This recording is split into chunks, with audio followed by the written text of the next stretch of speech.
大家好，我是美食多。说起苹果，大家都不陌生。生活中常见的水果，它营养丰富，容易被人体吸收。山药也是厨房中很常见的食材，不管怎么做都很美味。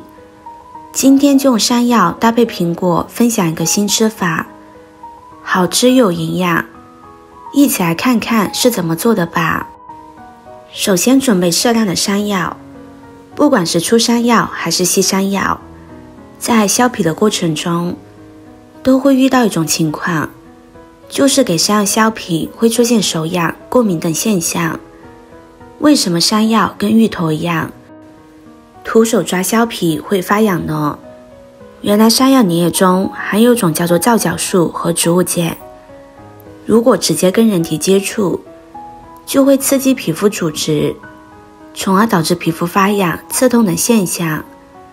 所以在削皮的时候，可以戴上一次性手套，也可以用一根细一点的筷子往山药的一端插入，然后一手拿着筷子，一手削皮，这样也可以避免手和山药直接接触。这两个方法都是非常实用的。去皮的山药将它切成片，可以切得薄一点，这样更容易蒸熟。切好之后放入盘中，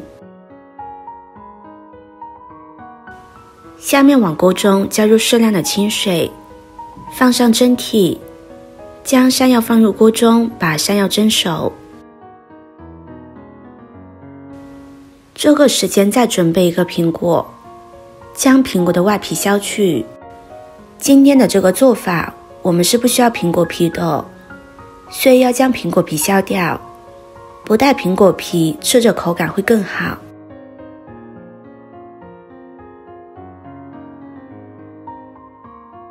苹果去皮之后，将它切成4份，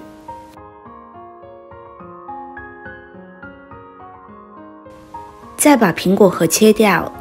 苹果核是不能吃的，所以要将它切掉，然后把苹果改刀切成片，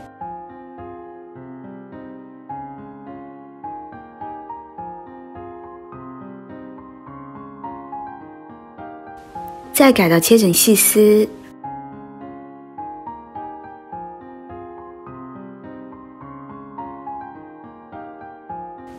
最后把苹果改刀切成小丁，可以切得小一点，这样吃着口感会更好。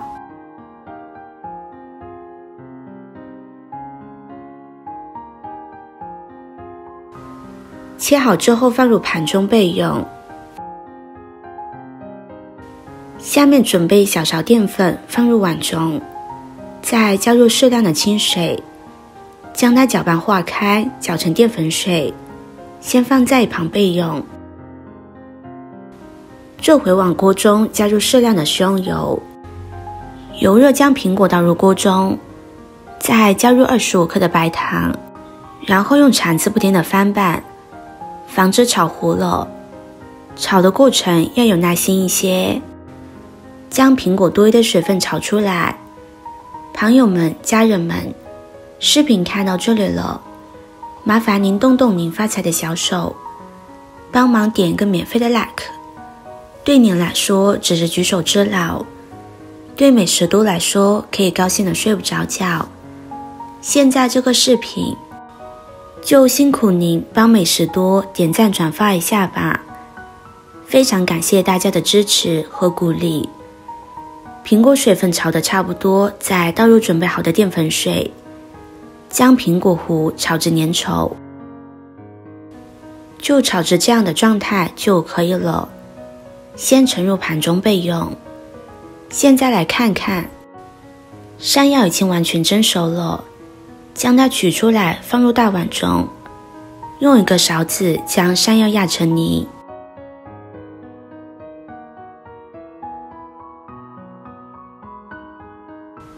压成泥之后，再往里边加入糯米粉，可以少量多次的添加，防止出现过干的情况。如果太干了，大家也可以往里边加入一点点清水，将它搅拌成面絮状之后，再下手给它揉成面团。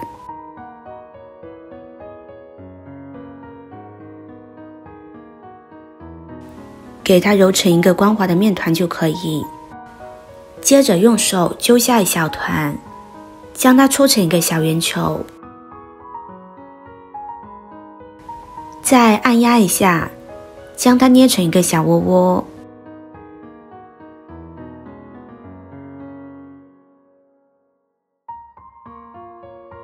把做好的苹果馅放进去，不用放得太多，放得太多了不容易收口。然后再将它整理一下，将收口处封严实，搓成一个小圆球，再按成小饼。全部都有这样的方式做好，然后在表面刷上一层清水。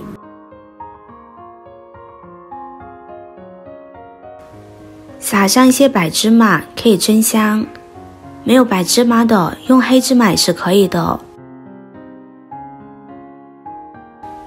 现在往锅中刷上一层食用油，油热之后把小饼放入锅中，开小火，将小饼两面煎至金黄。小饼全部下锅之后，在表面刷上一层食油，刷油可以锁住水分，煎出来的小饼更加软糯。一面金黄之后，我们将它翻另外一面，将两面都煎至金黄。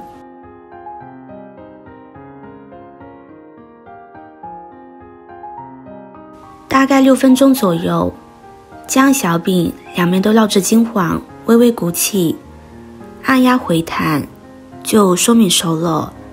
现在就可以出锅装入盘中了。哇，真的是太香了！这样苹果山药糯米饼就做好了，表皮酥脆，内里香甜，真的是太好吃了。就连平时不喜欢吃山药的小朋友也赞不绝口。软糯香甜，营养丰富，口感好，用它来当早餐或者小零食都是非常不错的。做法非常简单，吃着也很香。家里有小朋友的一定要收藏起来试试。今天的分享就到这里了，视频看到这里了，麻烦各位哥哥姐姐动动小手给我点个赞吧。点击我的头像，可以看到更多的美食视频。我们下个视频见啦！